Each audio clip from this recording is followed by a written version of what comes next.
정부를 강한 어조로 비판했습니다. MBC 뉴스 나세웅입니다.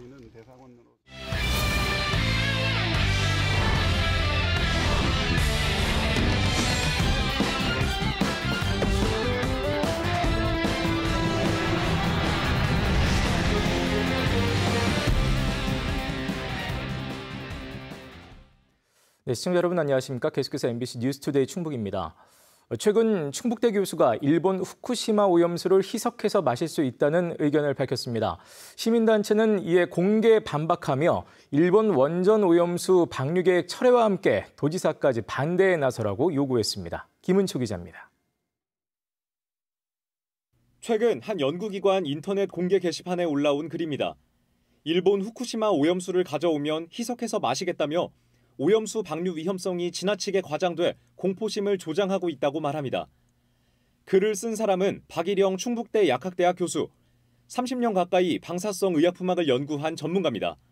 박 교수는 방류 농도가 인체에 무해한 수준이라며 모든 사람이 매일 더 많은 방사성 물질이 포함된 음식을 먹는다고 설명합니다.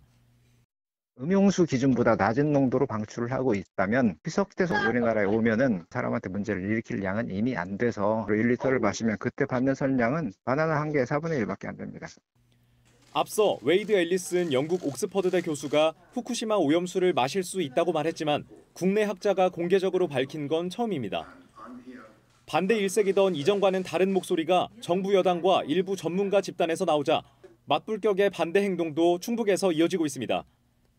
환경운동연합 등 시민단체는 일본 후쿠시마 오염수 방류 계획을 철회하라며 충북 도지사와 도의회도 반대에 나서라고 요구했습니다.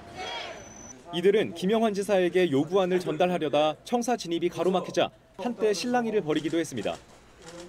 바다에 방사능 오염수가 유출되는 순간 지구에서 안전한 곳은 어디에도 없습니다. 그러니 당연히 충청북도도 바다가 없다고 방관할 게 아니라 반대하는 분명한 입장을. 더불어민주당 충북도당도 그렇게 안전하면 자국 하천에 방류하라며 지난 2일부터 일주일째 방사능 오염수 해양 방류 반대 서명운동을 이어가고 있습니다. 한편 도쿄전력은 오염수 방류 터널 공사를 마무리하는 등 다음 달부터 본격적인 방류에 들어갈 것으로 보입니다. MBC 뉴스 김은초입니다. 충청권 세계대학 경기대회 조직위 구성을 두고 정부와 체육계 갈등이 여전히 지속되고 있습니다. 대한체육회가 문체부에 책임을 묻는 결의문을 채택하자 문체부는 일방적이고 무책임한 주장이라고 비판하고 나섰습니다. 여기에 체육인들의 목소리도 엇갈려 해법 찾기는 더 어려운 상황입니다. 김대훈 기자입니다. 지난 5일 대한체육회가 전국 체육인들을 한자리에 모아 긴급 회의를 열었습니다. 충청권 세계대학 경기대회 조직위 구성을 두고 정부가 체육인들을 무시하고 있다면서 문화체육관광부를 규탄하는 성토장이 됐습니다. 대한체육회는 이 결과를 모아 체육인 결의문을 만들어 문체부에 전달했습니다. 어떤 사정 변경이나 전화로 배경 설명 한 건 없이 미뤄라 이렇게 한 겁니다. 이게 지금 말이 되는 짓거리를 지금 하고 있는 겁니다. 이에 문체부는 체육인 결의문에 유감을 표하는 보도자료를 배포했습니다.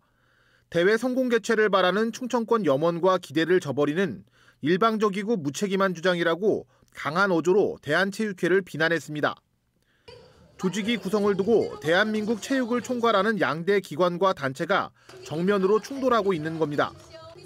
충청권 체육계 역시 입장이 갈리고 있습니다. 대전을 중심으로 한 세계시도체육회는 문체부를 지지하는 성명을 발표했는데 충북만 빠졌습니다. 윤현우 충북체육회장을 만나 이야기를 들어봤습니다. 윤 회장은 대전시 체육회장을 통해 문체부 입장을 지지해달라고 연락받았지만 정확한 내막을 모르면서 동의할 수 없었다고 말했습니다. 체육인들에게 큰 피해를 줄 수도 있는 상황이기 때문. 윤 회장은 문체부나 대한체육회 누구의 편도 들 수 없는 상황이라면서 원만한 협의를 강조했습니다.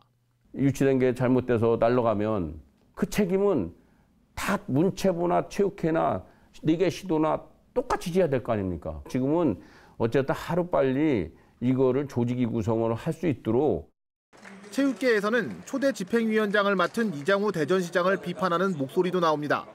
이 시장이 정치적 보훈 인사 논란이 있는 자신의 선대위원장 출신을 조직위 부위원장으로 추천해 이번 사태 원인을 제공했다는 주장입니다. 선거 측근으로 알려진 분이 인사가 여기에 개입된다는 것 자체가 논란의 여지가 있기 때문에 그런 잡음은 다 제거하고 시작해야 된다고 생각합니다.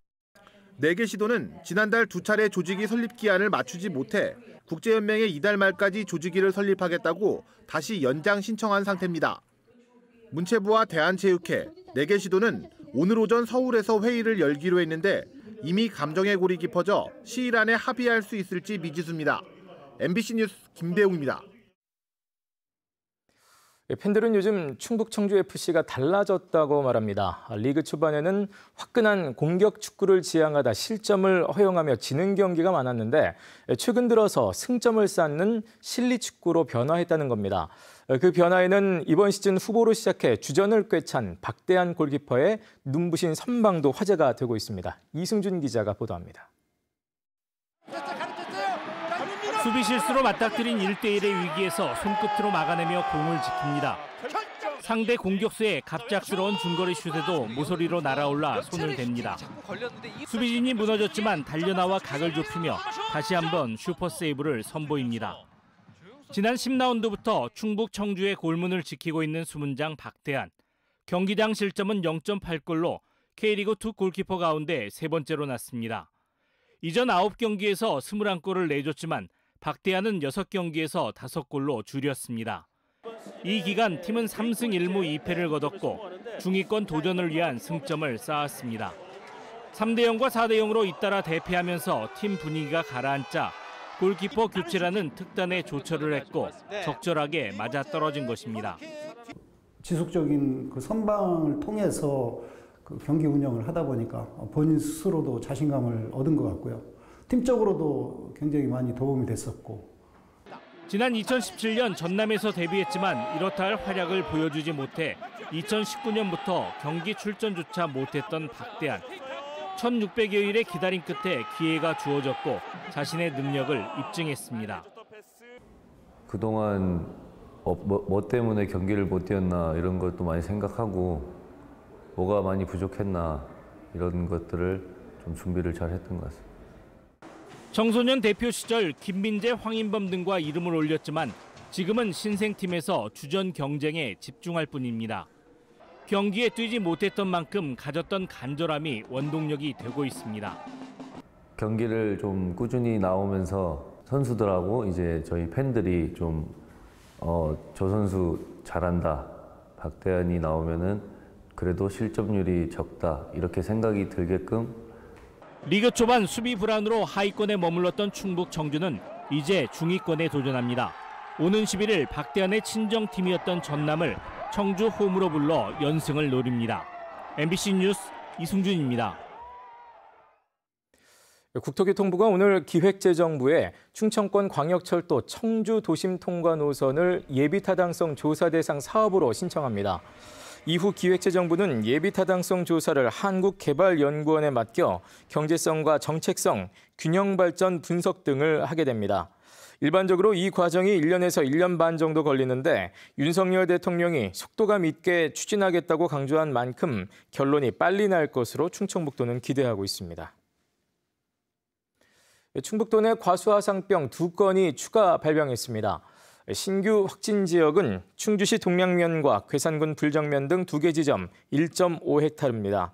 올 들어 지난달 9일 충주에서 처음 발병한 과수화상병은 현재까지 제천과 음성 등 6개 시군에 걸쳐 45건 11.6헥타르로 확산됐습니다. 네, 뉴스를 마칩니다. 고맙습니다. 대부분 그쳤고요. 차츰 맑은 하늘이 드러나고 있습니다.